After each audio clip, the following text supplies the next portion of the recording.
Jules Attier, avec tes deux associés, Maxime et Charles, tu as repris une partie de terrain de Saint-Maurice pour monter une gaguette l'année dernière et tu viens de la rouvrir au mois de juin l'année ici.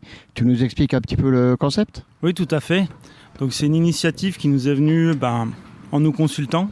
Parce qu'on a pas mal, à l'origine on est issu de la vallée, on a pas mal bougé à l'étranger ou ailleurs en France.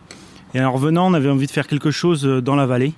Une initiative, quelque chose qui a un peu de sens, quelque chose qui crée un peu du lien, où si les gens puissent s'échanger. Et c'est de là que nous est venue l'idée de faire une guinguette.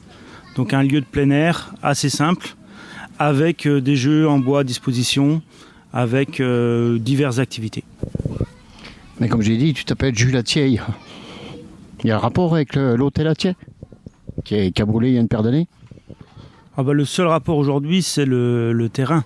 C'est-à-dire que grâce à ce terrain qui vient des parents, c'était le point de départ du projet, mais bon, le terrain était à nu. Donc c'est vraiment le seul projet, le seul lien. Tu l'as transformé, c'est devenu une petite gaguette bien sympathique. L'année dernière, c'est passé comment? L'année dernière, c'était les débuts. Moi-même, j'étais là qu'en juillet. C'est mes collègues qui ont continué en août. Donc c'était des débuts, un peu timides au début, et puis ça a pris forme petit à petit. Avec l'envie de recommencer l'année ici? Oui, suffisamment, hein, parce qu'on s'est relancé là depuis juin. Donc nouveauté de l'année, là, c'est le bus. Donc quelque chose qui fait un peu emblématique et qui attire l'œil. Et sinon, dans le concept, on a approfondi et on a ajouté aussi une programmation culturelle. Donc avec des concerts les samedis de l'été. Il y a les samedis jusqu'à fin août, il y en aura des concerts? Oui, fin août, peut-être tout début septembre, à voir. Mais on va avoir des concerts tous les samedis. Là, donc il y a Tapis Volcan qui va venir. Donc c'est des concerts qui sont placés en début de soirée, on va dire à partir de 20h, et on finit en tout état de cause à 22h, 22h30. Donc c'est un placement, on va dire, apéro-concert. Ok, ça a l'air de bien marcher, mais ça marche avec quel genre de clientèle? Il y a des gens du secteur, tu as des touristes les temps-ci? Les deux, c'est vraiment un lieu où les gens se croisent. En ce moment, on a plus de tourisme qu'à d'autres périodes. Donc je pense qu'aujourd'hui, on a même une majorité de touristes. Mais sinon, au début de saison, je pense qu'on avait une majorité de locaux. Mais on a les deux à la fois et ça se croise selon les périodes de l'année.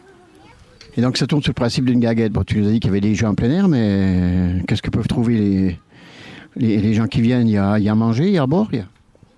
Alors donc nous on propose une diversité de boissons, de la bière artisanale, des planches de pays. Donc on travaille avec Gaëc du Vaxeux au Thio, on travaille avec la boucherie Laurent, on essaie d'avoir des produits de qualité. Et en général les week-ends ou en semaine il y a un food truck, donc c'est une société extérieure qui propose divers repas. Donc là, samedi pour le concert sera des Flammenkuche, mais sinon en semaine ça peut être du porcelet, ça peut être différentes choses. Et nous-mêmes, ponctuellement, on peut proposer aussi quelques options. Donc il y a toujours une option de restauration sur place. On a dit Saint-Maurice, mais tu vas peut-être dire l'adresse quand même. À 22 rue de Lorraine à Saint-Maurice, donc en plein centre du village. Et avec un bus? Avec un bus, vous ne pouvez pas le manquer.